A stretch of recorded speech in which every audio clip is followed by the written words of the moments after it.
தடுக்குதா எதிர்க்குதா என்று எண்ணி பாருங்கள். கேரளாவில் மலை இருக்குல்ல, கேரளாவில் தானே விழிஞத்தில் துறைமுகம். 80 லட்சம் டன் இங்கிருந்து கற்களை எடுத்து செல்லணும் அதானி போர்ட்டுக்கு, அதானி கட்டுற துறைமுகத்துக்கு. கேரளாவில் மலை இருக்கு, ஏன் மலையை தொடணும்? எப்படிப்பட்ட கொடுமை பாருங்க. இது எப்படி சகித்து கொண்டீர்கள் நீங்க? ஒரு வழக்கை இவர்களே தொடுக்கிறார்கள் மதுரை உயர் நீதிமன்றத்திலே. அதில் தீர்ப்பு வருகிறது, நீதிபதி சொல்கிறார்கள். இவர் மனு தாக்கலில் சொல்கிறார், கேரளாவில் மலையை வெட்ட தடை இருப்பதால், அதை நல்லா கவனிச்சுக்கணும், அங்கே தடை இருப்பதால் அங்கே அரசு கட்டுமானத்திற்கும் பெரிய நிறுவனங்களின் கட்டுமானத்திற்கும் மணல் தேவைப்படுகிறது, கற்கள் தேவைப்படுகிறது.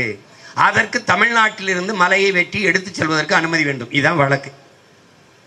இப்போ நீதிபதி என்ன கேட்டிருக்கணும்? கேரளாவில் மலையை வெட்ட ஏன் தடை இருக்குது என்று கேட்டிருக்கணும்ல, கேட்கல.